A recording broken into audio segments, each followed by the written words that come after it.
الحمد لله رب العالمين والعاقبة للمتقين والصلاة والسلام على سيد الأنبياء والمرسلين وعلى آله وأصحابه أجمعين. أما بعد فأعوذ بالله من الشيطان الرجيم. بسم الله الرحمن الرحيم. ويؤثرون على أنفسهم ولو كان بهم خصاصة.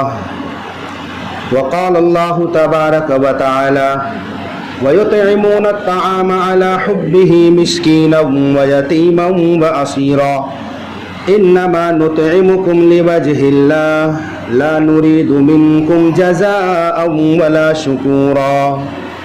صدق اللہ العظیم. درد دل کے واسطے پیدا کیا انسان کو، ورنہ طاعت کے لیے کچھ کم نہ تھے کرو بیاں.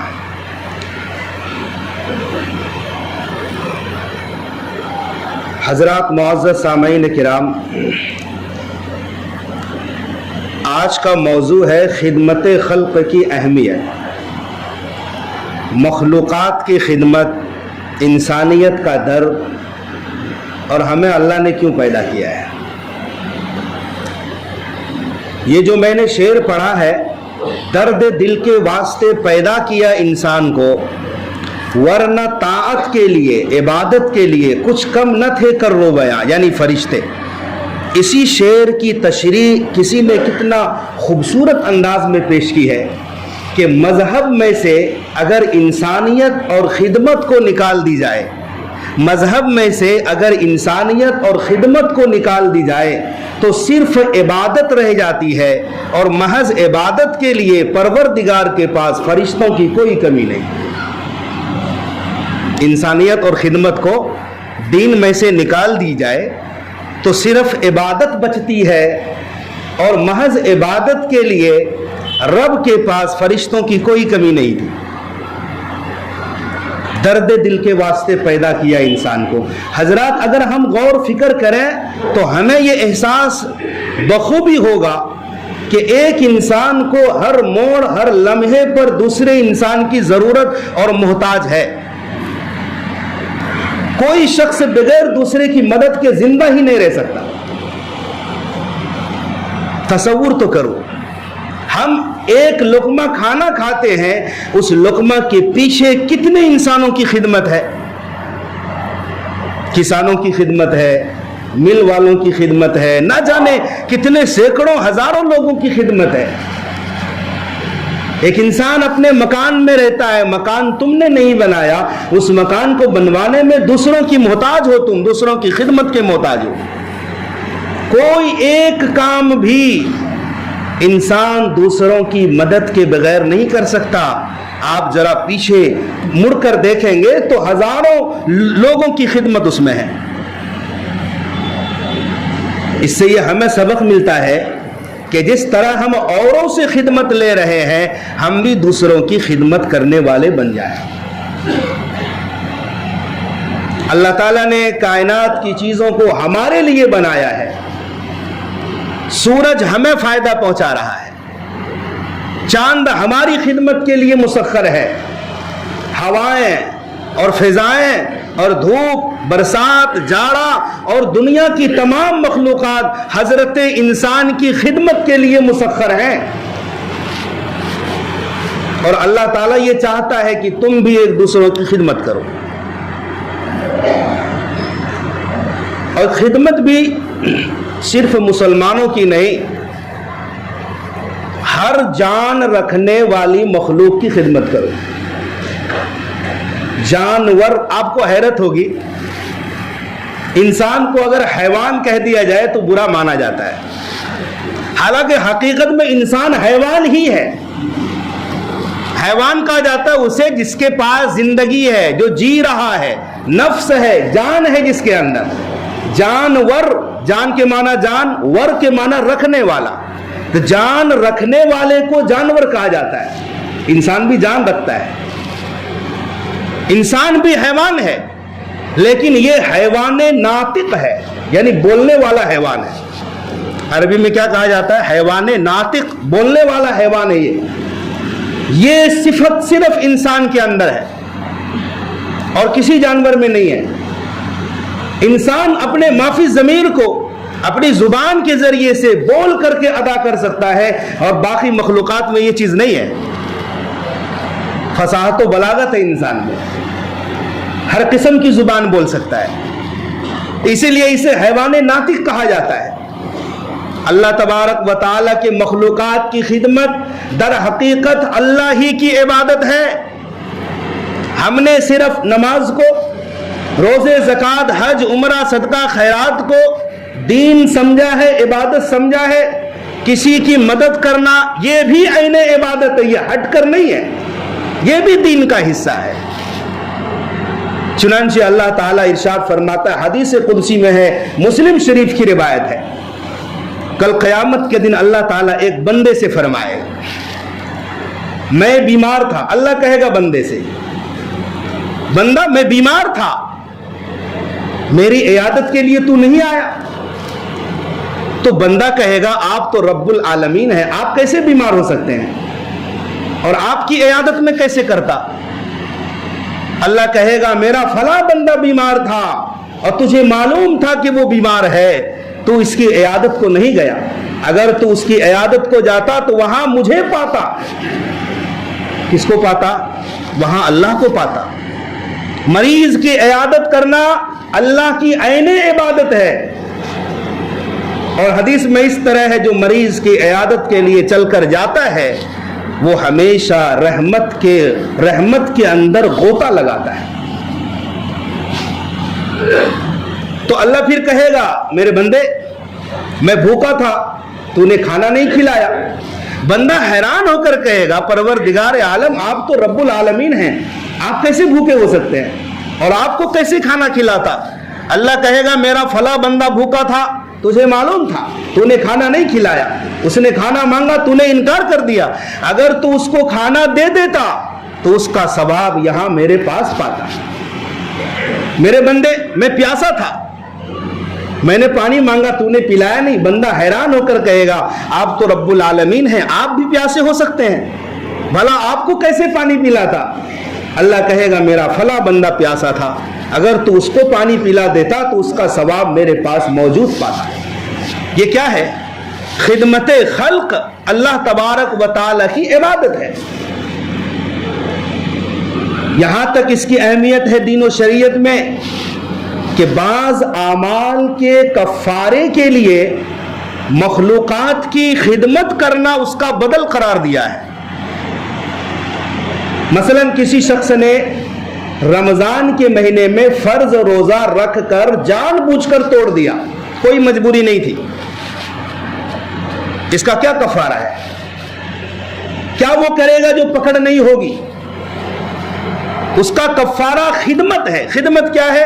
ایک غلام آزاد کرو. وہ آج کے دور میں تو اس کا تصور نہیں. وہ نہیں کر سکتے تو 60 مسکینوں کو کھانا کھلاؤ. وہ بھی نہیں کر سکتے تو پھر روزے رکھو 60 دن تک. اسی طریقے سے کسی نے قسم کھا لی. آج قسم کھانے کا معمول ہے. تیرے سر کی قسم, میرے بچوں کی قسم, میری بیوی کی قسم, بیوی کہتی ہے شوہر کی قسم, ماں باپ کی قسم, یہ سب کے سب قسمیں حرام ہے. یاد رکھو, جائز ہی نہیں ہے کہ کوئی کہے کہ میرے ماں باپ کی سر کی قسم. قسم جائز نہیں اللہ کے علاوہ. اگر تمہیں ضرورت ہی پڑ جائے قسم کھانے کی, پہلے تو قسم کھانی نہیں چاہیے. اگر ضرورت پڑ جائے تو مجبوری میں صرف اللہ کی قسم کھائی جا سکتی, غیر اللہ کی قسم نہیں, گناہ ہوگا.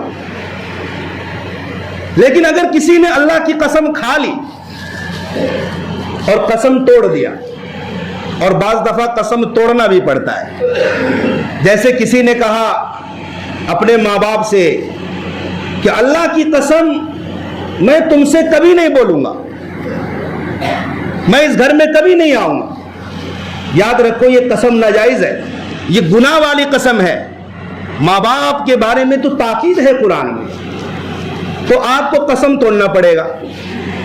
آپ نے قسم کھا لی, اگر قسم کو نہیں توڑا تو بھی گناہ ہے. کہ ماں باپ کی نافرمانی ہے، تو آپ کو اس بڑے گناہ سے بچنے کے لیے قسم توڑنا ہی پڑے گا. تو آپ نے قسم توڑ دی، تو اب کیا ہوگا؟ قسم کو توڑنے کا گناہ ہوا، اب اس کا کفارہ ہے. معمولی نہیں ہے، لوگ معمولی باتوں پر قسم کھاتے ہیں. تجارت میں، لین دین میں، بزنس میں قسم کھا کر بولتے ہیں. اور اللہ کے نبی کی وعید ہے، تجارت میں جھوٹی قسم کھانے والے کو اللہ کے نبی نے شرک کے برابر قرار دیا ہے. ہمارا معمول ہے قسمیں کھاتے ہیں. تو قسم اگر کھا لیتے ہو اللہ کی تو اس کو نبھاؤ، توڑو مت. اور اگر نبھا نہیں سکتے، قسم تم نے توڑ دیا، تو اب دیکھو اس کا بدل کیا ہے؟ مخلوق کی خدمت ہے اس کا بدل، کہ 10 مسکین کو 2 وقت کھانا کھلاؤ، ایک قسم توڑنے کا کفارہ ہے. 10 مسکین کو 2 وقت کھانا کھلاؤ. یا رمضان المبارک کے اخیر میں جو صدقہ فطر ہم ادا کرتے ہیں، اتنا 10 مسکین کو صدقہ فطر یا اس کی قیمت دے دو.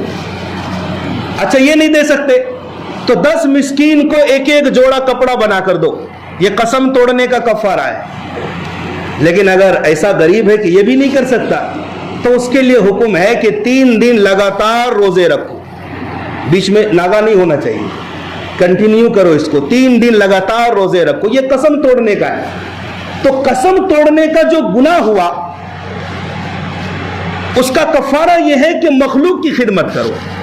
ایسا نہیں کہا کہ تم رات بھر نفلیں پڑھو، نہیں، مخلوق کی خدمت کرو. مسکین کو کھانا کھلاؤ، کپڑے پہناؤ. کسی مسکین کو، ضرورت مند کو کسی نے کپڑے پہنا دیا، کھانا کھلا دیا، اس کا ثواب کیا ملے گا؟ آج ہم یہی سوال کرتے ہیں نا کہ ہمیں ملے گا کیا؟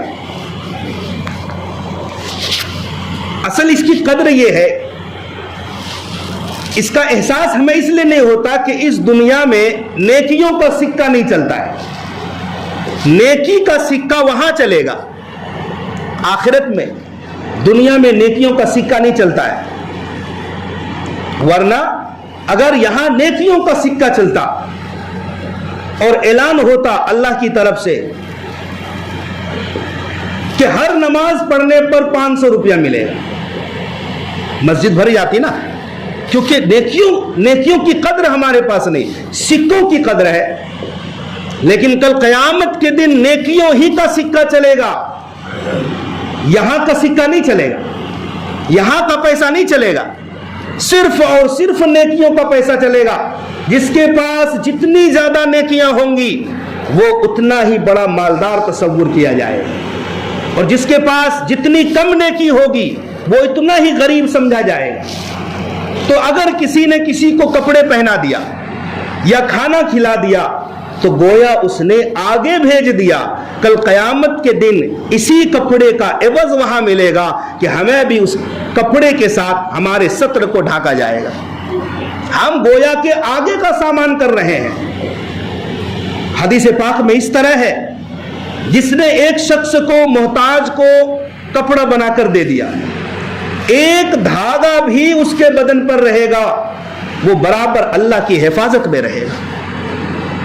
دوسری حدیث میں اس طرح ہے، جس نے کسی محتاج کو کپڑے بنا کر دے دیا اور کپڑا پہنا دیا، کل قیامت کے دن اللہ تعالیٰ اسے جنت کا سبز لباس پہنائے.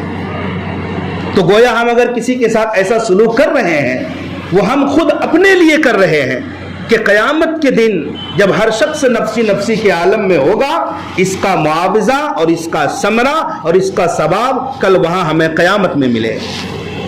اسی طرح کسی نے کسی بھوکے کو کھانا کھلا دیا تو اللہ تعالیٰ جنت کا پھل کھلائے گا، اور کسی نے کسی پیاسے کو پانی پلا دیا تو اللہ تعالیٰ جنت کی شراب میں سے پلائے گا.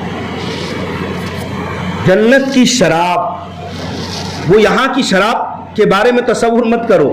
جنت کی جو شراب ہوگی، قرآن کہتا ہے لا یصدعون عنہا ولا ینزفون. اس شراب سے نہ سر میں درد ہوگا، نہ عقل میں فتور آئے گا. اور اسی کا الٹا دنیا کی شراب میں ہے، جس نے ایک بوتل چڑھا لیا تو عقل میں بھی فتور آ جاتی ہے اور سر درد بھی ہوتا ہے، کہیں اوندھے منہ پڑا رہتا ہے نہ ماں کو دیکھتا ہے، نہ باپ کی عزت کرتا ہے. یہ دنیاوی شراب کا نشہ ہے. اور جنتی شراب میں نشہ نہیں ہوگا، نہ عقل میں فطور آئے گی، نہ سر درد ہوگا، بلکہ دل میں ایک انبساط ہوگا، چاشنی ہوگی، فرحت ہوگی، خوشی محسوس کرے گا، اس لیے کہ اس شراب میں خالص مشک کی مہر لگی ہوگی.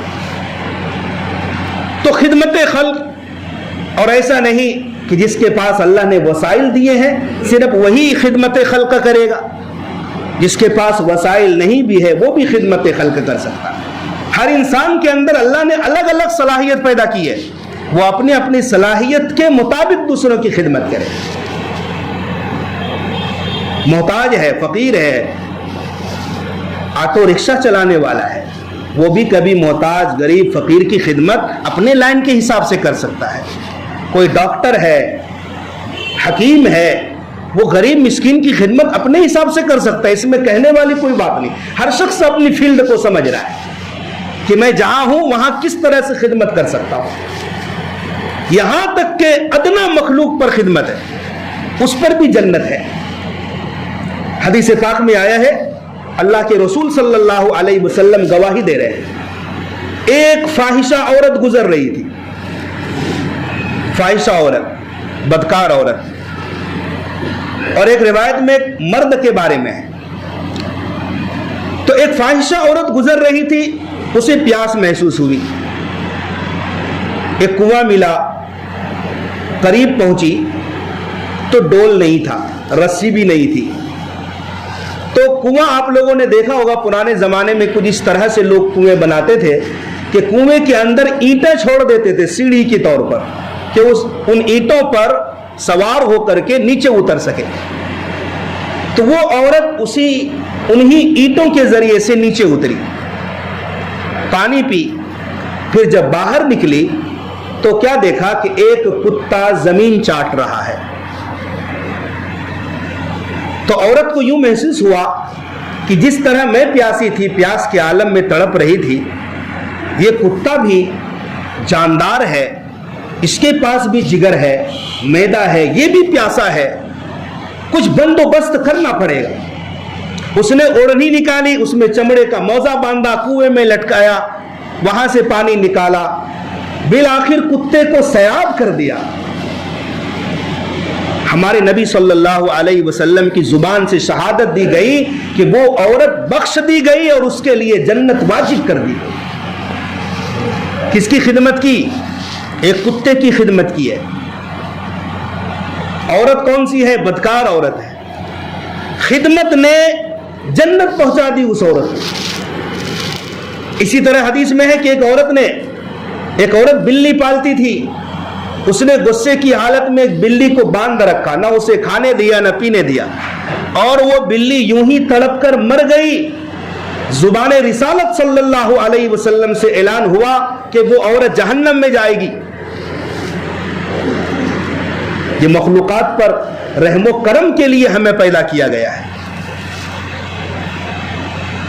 آج سے 800-900 سال پہلے ایک بہت بڑے امام المحدثین گزرے ہیں، امام غزالی رحمۃ اللہ علیہ.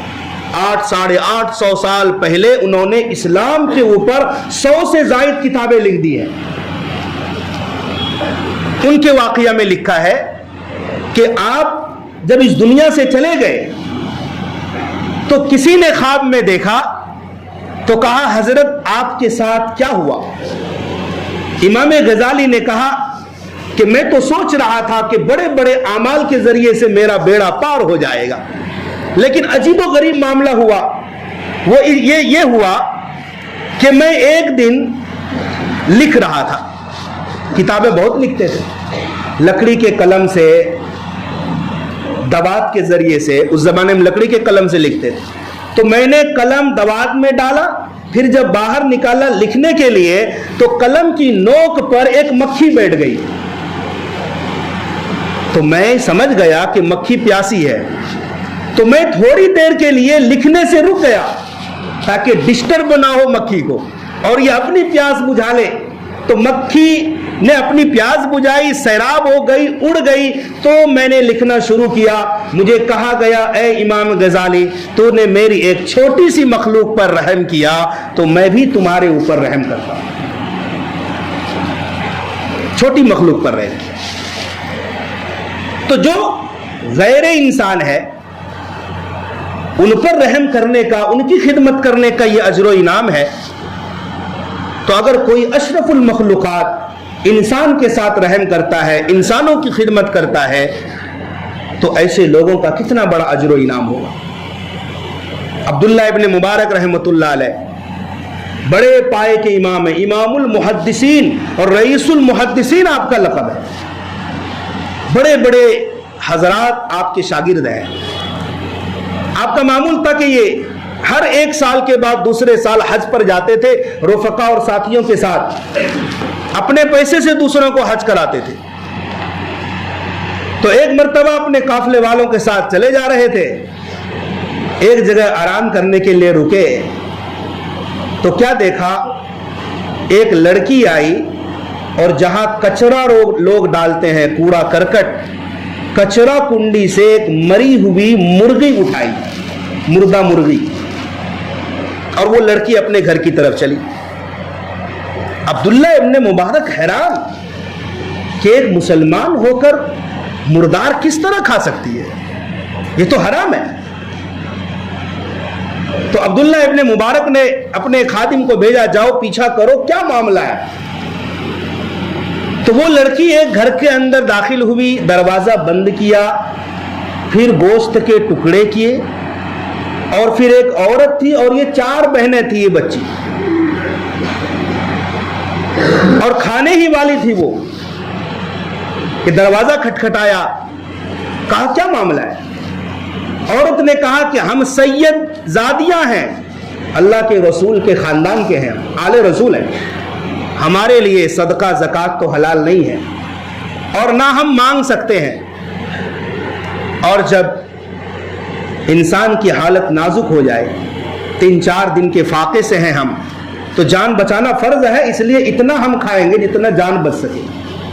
عبداللہ ابن مبارک رحمۃ اللہ علیہ نے سنا تو حج کا سفر ملتوی کر دیا، قافلے والوں سے کہا اور اپنے خزانچی سے کہا کہ کتنا پیسہ اپنے پاس ہے، تو بتایا، کہا کہ واپسی کے لیے پیسہ رکھ لو، یہاں سے ہم مرو جو آپ کا گاؤں تھا وہاں تک کے لیے پیسہ بچا لو، باقی سب کا سب ان بچیوں کو اور اس عورت کے حوالے کر دو، اس سال ہم سب حج پہ نہیں جائیں گے۔ انعام کیا ملا؟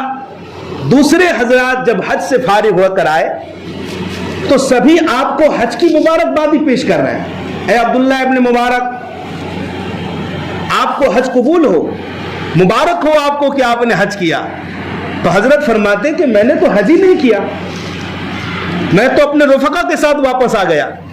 کہا نہیں، میں نے آپ کو عرفات میں بھی دیکھا، مینا میں بھی دیکھا، مزدلفہ میں بھی دیکھا، اور احرام پہن کر آپ کو طواف کرتے ہوئے بھی دیکھا۔ حضرت نے کہا کہ میں تو گیا ہی نہیں، میں تو گیا ہی نہیں۔ تو اللہ تبارک و تعالی نے آپ کی طرف سے حج کے لیے فرشتے کو مقرر کر دیا۔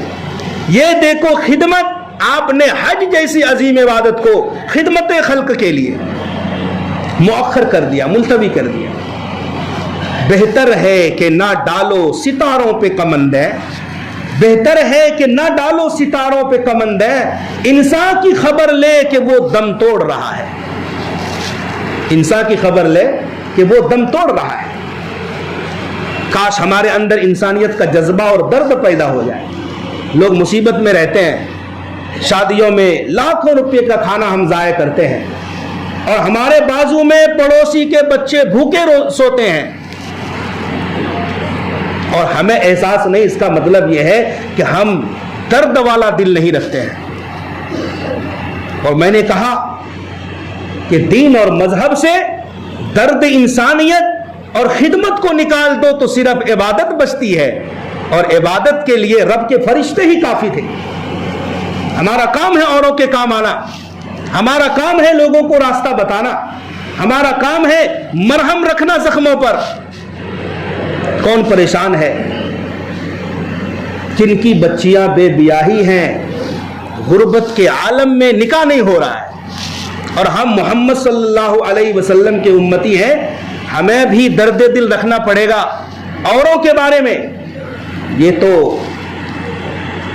غیر انسانوں کی صفت ہے کہ صرف اپنی زندگی جیتے ہیں، اپنی زندگی جیتے ہیں، جانور اپنی زندگی جیتے ہیں، گائے بیل بھینسیں اپنی زندگی جیتے ہیں، لیکن انسانوں کو اپنی زندگی نہیں جینی چاہیے۔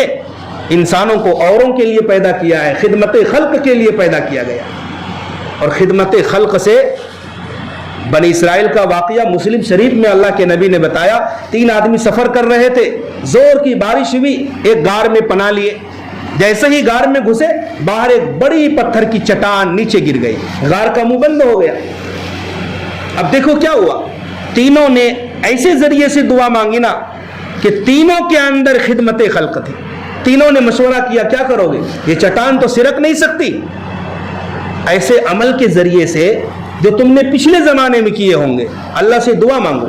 ایک نے دعا مانگی، اے اللہ میرے ماں باپ بوڑھے تھے، میں روزانہ دودھ پلاتا تھا، ایک دن بکریاں چراتے جنگل میں دور نکل گیا، مجھے دیر ہو گئی، جب میں واپس پلٹا گھر میں اور بکری کا دودھ دوہا، اپنے ماں باپ کی خدمت میں گیا، ماں باپ سو چکے تھے، تو میں اسی طرح گلاس پکڑ کر کھڑا رہا، میں نے اپنے بیوی بال بچوں کو ماں باپ سے پہلے دودھ نہیں دیا۔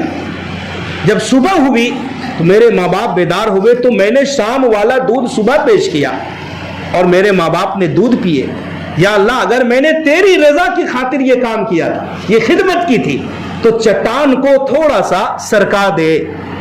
اللہ نے دعا کی، مسلم شریف کی روایت، چٹان سرک گئی، لیکن اتنا راستہ نہیں کھلا کہ تینوں نکل سکے۔ دوسرے نے دعا کی، یا اللہ مجھے اپنی چچا زاد بہن سے بہت محبت تھی، میں اپنی نفسانی خواہش پوری کرنا چاہتا تھا لیکن وہ آمادہ نہیں تھی۔ ایک دن ایسا ہوا کہ قحط کے عالم میں وہ میرے پاس آئی، میں نے کہا 120 دینار دوں گا اس غلط خواہش پوری کرنے پر، تو میری چچا زاد بہن تیار ہو گئی۔ میں جب آمادہ ہوا، تیار ہوا تو رونے لگی، کہا کہ اللہ نے حرام کیا ہے، تو اس بندش کو بد توڑ، اللہ کی حد کو پار مت کر۔